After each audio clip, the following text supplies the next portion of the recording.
El Umbral es un proyecto que nace por una idea de Gustavo Cirigliano, filósofo argentino, y que expresa lo mejor del sentimiento nacional y popular. El umbral es el primer paso que se da para salir de la casa, pero también es el primer paso para entrar a la casa. La puerta, el pasaje hacia otra casa, hacia otra habitación. Una puerta que se nos abrió para resignificar nuestra historia. Creo que estamos en el umbral, en el antecedente, en la antesala de un alumbramiento. Alumbrar una mirada distinta. Y la idea del umbral es que nosotros estamos viviendo un periodo que estamos entrando en un nuevo proyecto nacional. Siempre son conflictivos los comienzos, pero el desafío está planteado. Necesitamos mirar hacia atrás y rescatar de nuestra historia las grandes líneas de sentido. Para poder sentar las bases de un modelo de país, un nuevo modelo de país que, hecho propio por el pueblo, se convierta en proyecto. Es el momento clave para la construcción de una identidad proyectada hacia el presente y hacia el futuro. El umbral significa para nosotros un paso concreto para poder materializar lo que entendemos que debe ser el proyecto nacional número 8 de la argentinidad.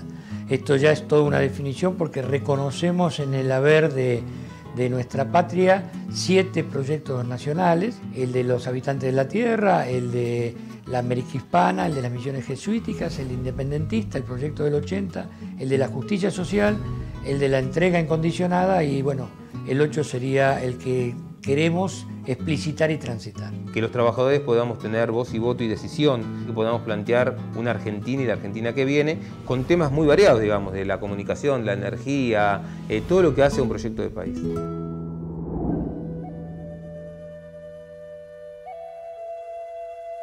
Técnicamente no se podría hablar de pueblos originarios porque no habría habido un origen del hombre en América, sino que el poblamiento americano ha sido, digamos, históricamente posterior, producto de migraciones provenientes de otros continentes. Se habla del estrecho de Bering, se habla de la Polinesia, y en ese sentido por eso los llamamos primeros habitantes, porque son los primeros seres humanos que habitaron, digamos, todo el continente que actualmente conocemos como América.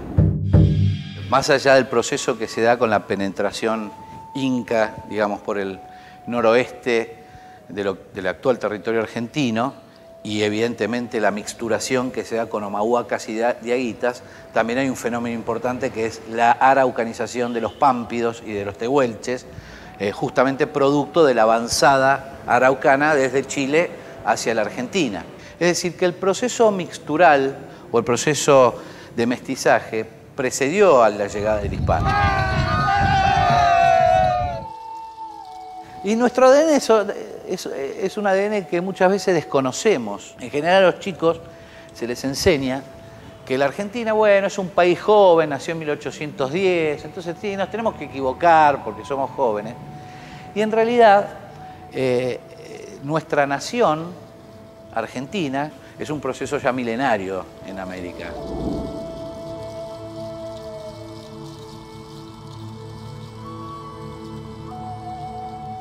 Hay una lógica mestiza que precede, digamos, a la llegada del hispano.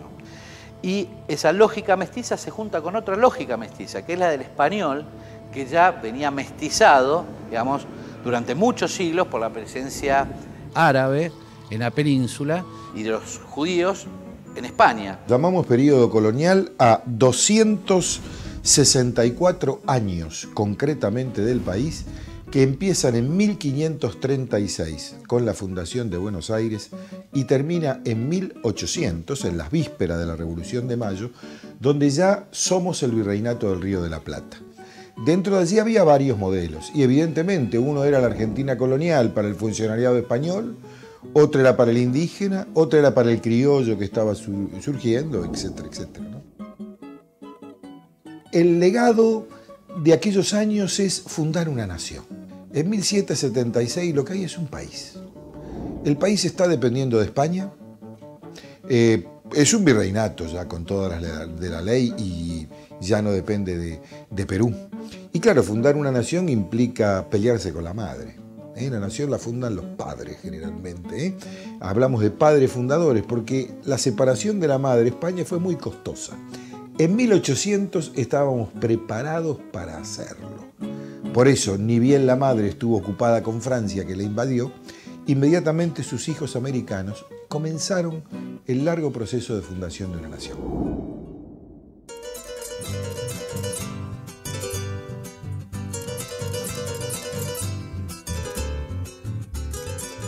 No es lo mismo el proyecto jesuítico que el proyecto de la conquista hispánica.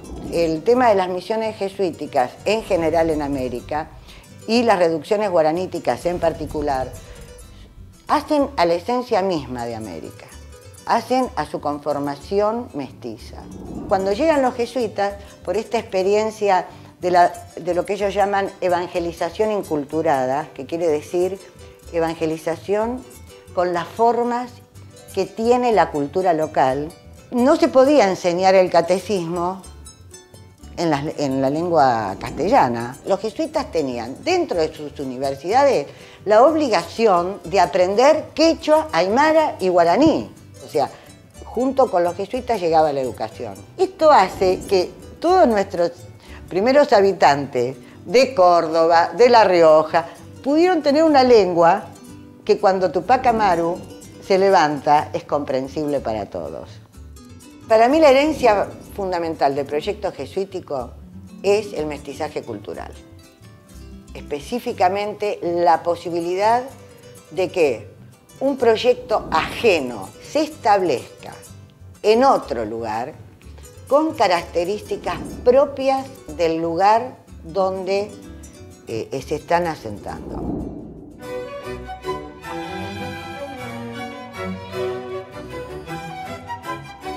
Desde 1800 a mediados de siglo, el proyecto independentista resulta de una lucha de tendencias y de propuestas que tiene un sentido, emancipador. La emancipación en un doble significado. Emancipación como liberación del dominio español y, por otro lado, liberación de las formas de opresión de la sociedad colonial.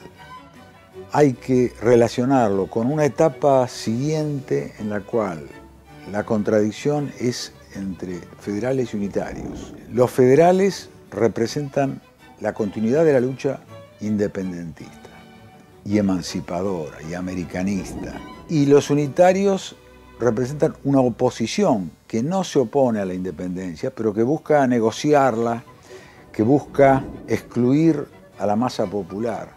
Y de estas contradicciones, de las dos grandes fuerzas que se oponen, resulta la síntesis del periodo de Rosas. Rosas sería de algún modo el resultado de la lucha entre unitarios y federales y la institucionalización de alguna manera de la revolución que, aunque todavía en esta etapa no se da la Constitución, consolida la unidad de la República y el modelo federal que va a ser finalmente la Constitución de las Provincias Unidas, un sitio como república. La conciencia de la necesidad de encontrar el camino propio, de no ser sometidos a ningún colonialismo o neocolonialismo, es la herencia de la Revolución de la Independencia.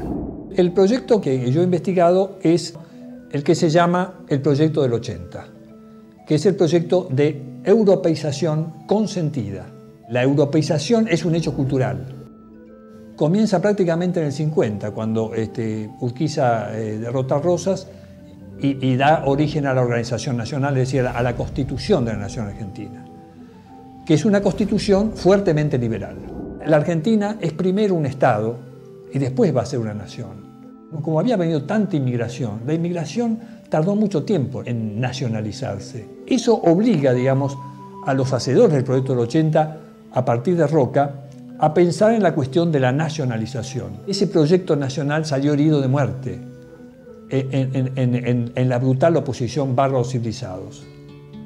Porque ni los bárbaros eran tan bárbaros ni los civilizados eran tan civilizados. Y además había una idealización de los civilizados que no había en ninguna parte del mundo.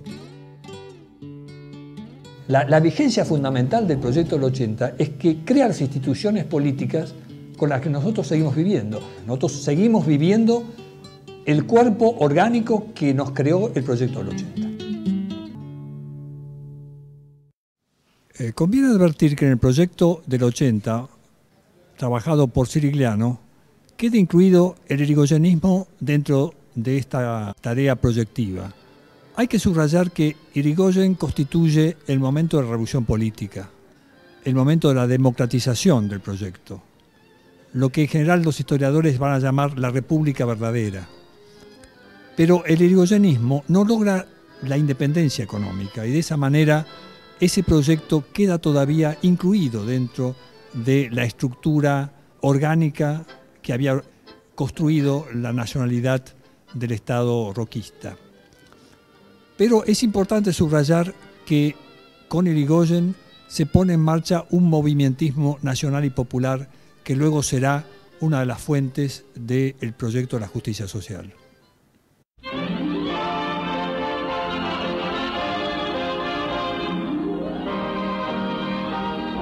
El proyecto de la justicia social es el proyecto desarrollado en el periodo histórico que coincide con el del peronismo. Primero, derecho de trabajar.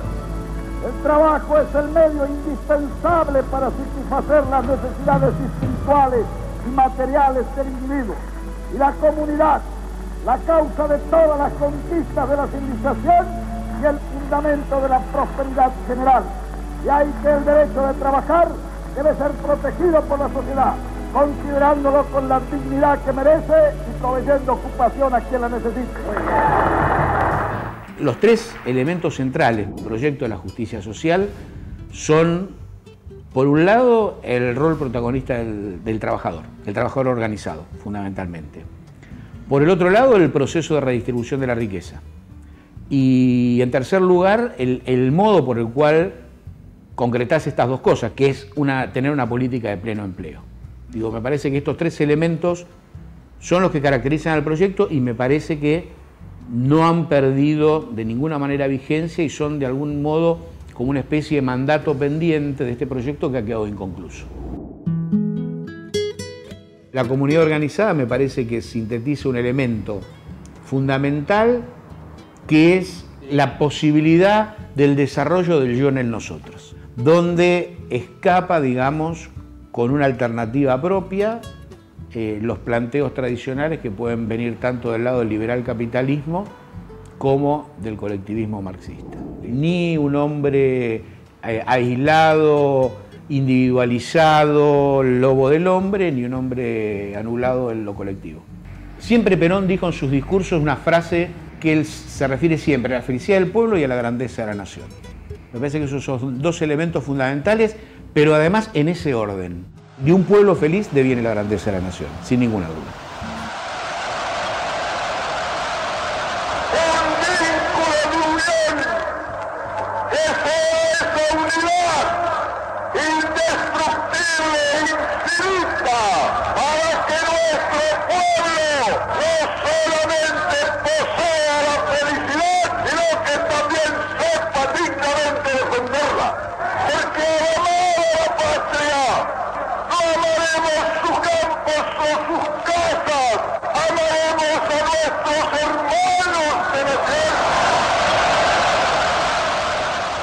Es un proyecto inconcluso que, para anular el proyecto de la justicia social, para desviarlo, hay que entender claramente que fue necesario no solo la dictadura de la Revolución Libertadora, sino la dictadura del proceso. Fueron necesarios los 30.000 desaparecidos.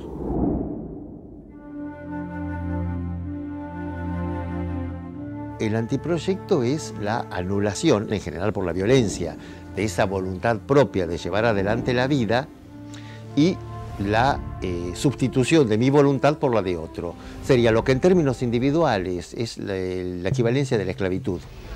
Como si la voluntad de Dios quisiera demostrar sobre estas tierras de cuánto es capaz el ejército argentino cuando lucha por la libertad, la paz y la justicia para su pueblo. Las fechas son en buena medida arbitrarias, pero hay fechas muy cargadas, muy densamente simbólicas, que pueden ponerse al comienzo de algunos de estos tramos de nuestra historia.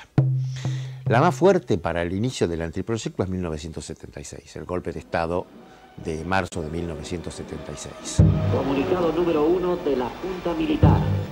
Se comunica a la población que a partir de la fecha el país se encuentra bajo el control operacional de la Junta Militar. Un proyecto es siempre un proyecto de nación. Un antiproyecto, en primer lugar, es un proyecto de no nación. Es que no está negando solamente el anterior, que para el caso sería el proyecto de la justicia social, sino que niega todos los proyectos anteriores. Ahora, este antiproyecto tuvo dos momentos muy claramente diferenciados. Por un lado, el de la violencia militar. El método es el terrorismo de Estado y creo que el objetivo profundo, el objetivo estratégico era la destrucción del trabajo. Se abre, señores, un nuevo capítulo en la historia económica argentina. Hemos dado vuelta una hoja del intervencionismo estatizante y agobiante de la actividad económica para dar paso a la liberación de las fuerzas productivas.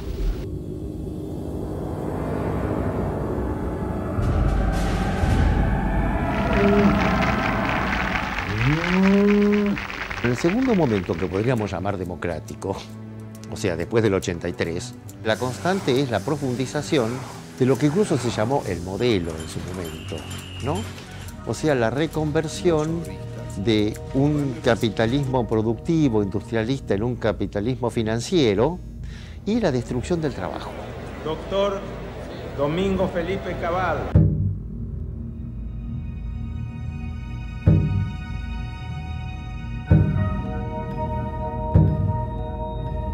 El sujeto del anteproyecto es siempre este poder financiero, pero el sujeto, el que ponen en primer plano, en el primer momento, son las Fuerzas Armadas, convertidas en ejército, en Fuerzas Armadas de ocupación.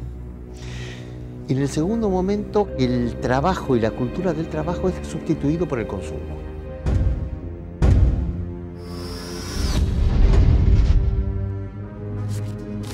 El 49 dado vuelta queda 94, la Constitución del 94 de algún modo invierte la del 49. Y justamente es la que consagra los derechos del consumidor. De alguna forma sanciona constitucionalmente esta redefinición antropológica a que fuimos sometidos. Somos el conquistador y el indio. Los dos tienen sus costados a dejar de lado y a rescatar. La característica del anteproyecto es que no somos.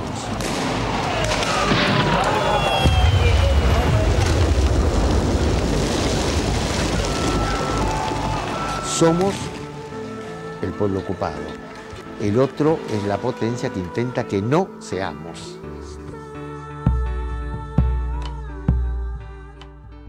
El umbral es una feliz idea que significa poner a debate, en discusión entre intelectuales, cuál es el modelo de país que deberíamos transitar los argentinos ahora. Que nos juntamos en base a discutir el país que queríamos y el país que veíamos que se podía construir. Entonces me parece que si uno puede llegar a participar, ver los grandes temas nacionales, de no agotarse solamente en los reclamos sectoriales nuestros que son importantes para nuestros trabajadores, sino también ver una cosmovisión que tiene que ver con el desarrollo del país, creo que eso es lo que lo hace rico al movimiento obrero justamente, y creo que lo que le ha dado el proyecto de la justicia social, como se establece que es el proyecto del peronismo, es justamente que los trabajadores podamos tener voz y voto y decisión en ese proyecto nacional. Un proyecto nacional no es un programa de gobierno. De hecho, un proyecto nacional lo pueden realizar y lo deberían realizar varios programas de gobierno. Pero ¿con qué fines? ¿No? Para tener una Argentina que es agroexportadora e industrial, con miras a Europa, con miras a América Latina. Todas esas preguntas estratégicas, trascendentes, es lo que nosotros queremos disparar como motivación. El proyecto de país es redescubrir esas líneas de vigencia y proyectarlas hacia nuestro futuro. El movimiento obrero necesita tener un rol dentro de un proyecto de país y un proyecto de nación. Es tiempo de soñar, es tiempo de pensar y sentir un futuro posible. En 50 años la Argentina, ¿qué país tiene que diseñar? Si nosotros podemos desarrollar un proyecto de país donde haya una verdadera distribución de riqueza, donde la justicia social sea una de las banderas principales, donde realmente nos podamos desarrollar como personas a través de la cultura del trabajo, ese va a ser el proyecto de país que por lo menos nosotros queremos. Si uno no tiene trazada una ruta, es muy difícil saber a dónde va a llegar. Cuando un país no tiene proyecto, eso sí, es seguro que está en el proyecto de otro país que es más poderoso que él.